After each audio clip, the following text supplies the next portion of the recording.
اللہ تبارک و تعالیٰ فرما رہے وَاعْتَصِمُوا بِحَبْلِ اللَّهِ جَمِيعًا وَلَا تَفَرَّقُوا، اللہ کی رسی کو مضبوط پکڑ لو، ایک ہو جاؤ، انتشار پیدا نہ کرو۔ حبل اللہ هو القرآن، اللہ کی رسی قرآن مجید ہے۔ الممدود من السماء الى الارض، جو آسمان سے زمین تک لٹکی ہوئی ہے۔ تو ہماری کتاب، ہمارا قرآن، اگر ہم اسے مضبوطی سے پکڑ لیں تو دنیا کی کوئی طاقت اور قوت ہمیں نہیں ہلا سکتی۔ آپ یہ سمجھ لیجئے، جتنی دنیا میں کتابیں آئی، ان تمام کتابوں سے خداوند قدوس کا مقصد پورا نہ ہوا۔ اگر پورا ہو جاتا تو دین کی تکمیل کا اعلان کر دیا جاتا، لیکن خداوند قدوس نے قرآن مجید میں الیوم اکملت لکم دینکم واتممت علیکم نعمتی ورضیت لکم الاسلام دینا، آج میں نے تمہارے لیے تمہارے دین کو مکمل کر دیا ہے، دین کی تکمیل ہو چکی ہے، اور اللہ فرماتے کہ میں اس دین سے یعنی دین اسلام سے راضی ہوں۔ خداوند قدوس جس دین سے راضی ہیں، یعنی ایسی رضا کا اعلان پہلے کسی کتاب میں نہیں ہوا ہے۔ اس کے بعد قرآن مجید میں آیت ہے وَمَن يَبْتَغِ غَيْرَ الْإِسْلَامِ دِينًا فَلَن يُقْبَلَ مِنْهُ وَهُوَ فِي الْآخِرَةِ مِنَ الْخَاسِرِينَ، مذہب اسلام کے آنے کے بعد اگر کوئی کسی اسلام کو پسند کرتا ہے تو اس سے ہرگز قبول نہ کیا جائے گا۔ تو ہماری طاقت اور قوت اتفاق اور اتحاد میں ہے۔ اگر ہم اتفاق اور اتحاد کے ساتھ رہیں گے تو ہمیں کوئی دنیا کی طاقت بھی نہیں ہلا سکتی۔ صحابہ کرام مٹھی بھر جماعت تھی، 313 تھے، لیکن اتفاق تھا، کسی کی رائے الگ نہیں تھی۔ آقا مدنی صلی اللہ علیہ وسلم اگر بیٹھنے کا حکم فرماتے اجلسو، تو جو اس مجلس میں مسجد میں موجود ہے وہ بھی بیٹھ جاتے ہیں، جو نالی کے ایک پیر ادھر ہے ایک پیر ادھر ہے وہ وہیں بیٹھ جاتے ہیں، جو بکری باندھنے کے باڑے میں وہیں بیٹھ جاتے ہیں۔ یہ ہے غلامی، اس کا نام ہے اتباع نبوی، یہ ہے عشق رسول، اس کا نام ہے مسلمانی۔ تو محمد عربی صلی اللہ علیہ وسلم باہر تشریف لاتے ہیں، نالی کے اوپر جو بیٹھے ہوئے صحابی ہیں ان سے پوچھتے ہیں کیوں بھائی آپ کیوں بیٹھے ہیں؟ عرض کیا میرے آقا، اب آپ کے اپنے غلام نے اجلیسو کی آواز سنی تھی بیٹھنے کی، اس لیے میں بیٹھ گیا۔ آپ نے فرمایا میرا حکم تو اندر والوں کے لیے تھا۔ عرض کیا میرے آقا، اگر میں اجلیسو محمد عربی صلی اللہ علیہ وسلم کے زبان مبارک سے، نبوت کی زبان مبارک سے پیارے پیارے الفاظ نکلے ہوئے سن کر اگر نہ بیٹھتا تو پھر غلامی کیسی؟ آپ نے پوچھا کب تک بیٹھے رہتے؟ عرض کیا میرے آقا، قیامت تو آ جاتی جب تک آپ کا حکم نہ ہوتا نہ اٹھتا۔ اس کا نام ہے غلامی، یہی اتباع رسول، یہی عشق رسول۔ باہر نکلتے ہیں، آپ دیکھتے ہیں ایک بکریوں کے باڑے میں بکری باندھنے کی جگہ ایک صحابی بیٹھے ہوئے۔ پوچھا آپ کیوں بیٹھے ہیں؟ کہ جی آپ کے اپنے غلام نے بھی اجلیس سنا تھا، میں نے تو اندر کے لیے حکم فرمایا تھا کہ نہیں، میری کان میں نبی کی آواز سنی ہے، اگر میں نہ بیٹھتا تو پھر غلامی کیسی تھی؟ کب تک بیٹھے رہتے؟ عرض کیا میرے آقا، جب تک اٹھنے کا حکم نہ ہوتا، قیامت تو آ جاتی، میں نہیں اٹھ سکتا تھا۔ اس کا نام ہے اتباع رسول اور اتباع نبوی۔ اطیع اللہ اور اطیع الرسول میں خداوند قدوس سے کامیابی اور کامرانی ہے۔ صحابہ کو حکم فرمایا جاتا تھا، فوراً عرض کرتے تھے سمعنا و اطعنا، ہم نے سن لیا اور ہم نے اتباع کی۔ تو یہ ہے اس کے اندر اتفاق اور اتحاد۔ آپ علیہ السلام کے صحابہ بالکل بھی ذرا برابر بھی کسی اعتبار سے بھی نافرمانی نہیں فرماتے تھے، فوراً عمل ہے۔ عثمان غنی رضی اللہ تعالیٰ عنہ کو بیعت رضوان کے موقع پر مکہ پاک میں بھیجا جا رہا ہے۔ آپ پہنچ رہے ہیں، ان کے جو زمانے جاہلیت کے ایک دوست ابان ابن سعید، آپ نے سوچا کہ مجھے رؤسائے مکہ اور چودھریوں سے ملاقات کرنی ہے تو میں ان کو ساتھ میں لے کر کے چلوں گا۔ آپ نے کہا ابان، ذرا مجھے ابو جہل سے فلاں سے ملاقات کرنی، میرے ساتھ چلو۔ کہ ٹھیک ہے میں چلوں گا، لیکن جو آپ کی لنگی ہے جو آدھی پنڈلی تک نصف ساق تک ہے، یہ تو یہاں کے غریبوں کا، پھٹیچر حال مفلسوں کا، ناداروں کا طریقہ ہے، تو میری رائے یہ ہے کہ آپ لنگی ذرا نیچے کر لیں، اس کے بعد میں چلتا ہوں۔ فوراً کھڑے ہو گئے، چہرہ انور سرخ ہو گیا، عرض کیا میرے ساتھ چل یا نہ چل؟ میں نے تو وجدت النبی صلی اللہ تعالی علیہ وسلم ہاکذا، میں نے تو اپنے محبوب حضرت محمد کریم صلی اللہ علیہ وسلم کو اسی طرح پایا ہے، تیری مرضی ہے چل یا نہ چل؟ کہ ٹھیک ہے بھائی، ناراض نہ ہو، چلو۔ اندر پہنچے ہیں، وہاں جو رہنے والے چودھری تھے انہوں نے کہا بھائی محمد عربی صلی اللہ علیہ وسلم کو ہم اندر آنے نہیں دیں گے، سارا جھگڑا ان کے ساتھ میں ہے، آپ طواف کریں، آپ حجر اسود کا بوسہ لیں، اب صفا مروہ کی سعی کریں، زمزم پیے۔ عرض کیا جس میں میرے آقا کا حکم نہ ہو میں اسے کعبۃ اللہ کا طواف نہیں کروں گا، مجھے حجر اسود کے بوسے کی ضرورت نہیں، مجھے سعی کی ضرورت نہیں، مجھے طواف کی ضرورت نہیں، میرے محبوب نے حکم نہیں فرمایا۔ جس وقت آیت پردہ نازل ہوئی، میں اتباع کے اوپر بات کر رہا ہوں، صحابہ کرام اتفاق کے ساتھ عمل فرماتے تھے، کامیابی اور کامرانی ان کے قدم چومتی تھی، پہاڑ ان کے پیروں کے نیچے آتے تھے، پہاڑ ان کے ساتھ، ہوا ان کے ساتھ، سمندر ان کے ساتھ، تمام چیزیں ان کا ساتھ دیتی تھی، اس لیے کہ اللہ کے نبی صلی اللہ علیہ وسلم کا فرمان اور اللہ کا فرمان ان کے گلے میں رہتا تھا، ہر وقت اس کو چومتے تھے۔ جب آیت پردہ نازل ہوئی، یہ حدیث سنا کر کے بات ختم کرتا ہوں، ایک 80 برس کی عورت ہے، ایک بچے نے جا کر کے سنایا اماں آج امام الانبیاء محبوب رب العالمین غم گساران جہاں حضرت محمد کریم صلی اللہ علیہ وسلم پر یہ آیت پردہ نازل ہوئی ہے۔ بوڑھی عورت فوراً ایک دیوار کے ٹیک لگا کر کھڑی ہو گئی اور کہا کہ جاؤ ہمارے گھر پہنچو اور چادر لے کر کے آ جاؤ، میں چادر اوڑھ کر کے یہاں سے اپنے گھر جاؤں گی۔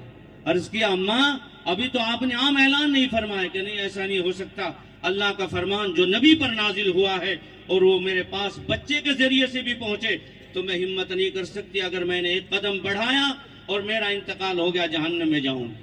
وَلَا تَنَازَعُوا فَتَفْشَلُوا وَتَذْهَبَ رِيحُكُمْ وَاصْبِرُوا إِنَّ اللَّهَ مَعَ الصَّابِرِينَ۔ اگر آپس میں کوئی معاملہ ہو جائے تو صبر کرنا ہے، صبر کرنے والوں کے ساتھ اللہ ہے۔ مجھے اسی بات کے ہمیں اتفاق اور اتحاد کے ساتھ اعمال میں لگنا ہے، جو بھی ہمارے بڑوں کی طرف سے ہدایات ہمیں ملے ان ہدایات کے تحت کام کرنا ہے۔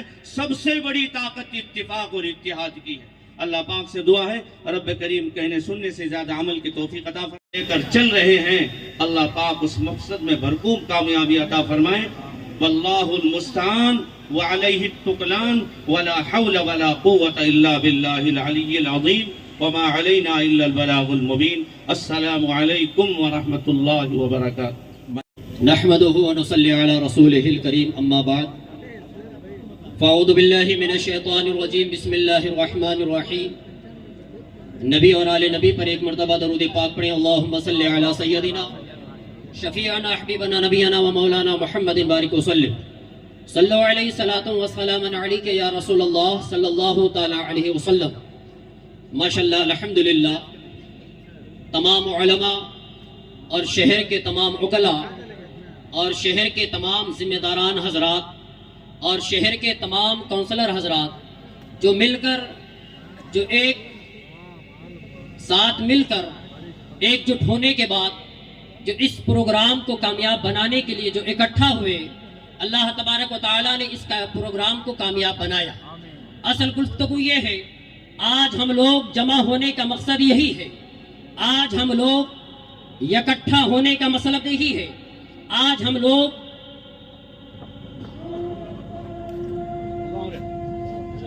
اذان ہو جائے دو لوگوں کو معلوم ہے کچھ دن پہلے جو ہے سنسد کے اندر جو ہے بل پاس کی گئی اور دونوں جگہوں پر بل پاس ہونے کے بعد جو ہے آج سپریم کورٹ کے اندر پیش کیا گیا ہے اور 5 تاریخ کو جو ہے فیصلہ آنے والا ہے۔ کس کے پکش میں آئے گا، کس طرف فیصلہ جائے گا، ہمیں اس کے کوئی بھروسہ نہیں ہے۔ آج ہم لوگ جمع ہو کر یہی بتانا چاہتے ہیں کہ آج ایک کالا قانون آنے کے بعد جو ہے جو وقت کے اندر ترمیم لانا چاہتا ہے، ہم نے دیکھا کہ کبھی جو ہے شریعت کے اندر مداخلہ کرتے ہیں، کبھی تربر طلاق کا مسئلہ ہو، کبھی کوئی اور مسئلہ ہو، شریعت مصطفیٰ پر دن بدن جو ہے مداخلت کی جاتی ہے۔ آج ہم لوگ یہی اکٹھا ہو کر بتانا چاہتے ہیں، جس طرح سے ہمیں اپنا وطن پیارا ہے، جس طرح سے ہمیں اپنا دیش پیارا ہے، جس طرح سے ہمیں اپنی شریعت پیاری ہے، جس طرح سے ہمیں اپنا قرآن پیارا ہے، جس طرح سے ہمیں اپنا مذہب پیارا ہے، اسی طرح سے ہمیں اپنے وطن سے بھی محبت ہے۔ ہم جو ہے اپنے اسلام سے بھی محبت کرتے ہیں، اپنے وطن سے بھی محبت کرتے ہیں۔ ہم جو ہے اگر بات آ جائے نبی کے نام پر اپنے جانوں کو بھی قربانی دے سکتے ہیں، اگر بات آ جائے تو اپنے دیش کے نام پر بھی اپنی جان اور اپنے بچوں کی جان کو بھی قربانی پیش کر سکتے ہیں۔ الغرض ہم بتانا یہ چاہتے ہیں، میں اپنی باتوں کو سمیٹ رہا ہوں، وقت کم ہے، باتیں کرو تو بہت ہے، دل میں ایک الجھن سی رہتی ہے، لیکن باتوں کو میں اپنی سمیٹ رہا ہوں۔ میں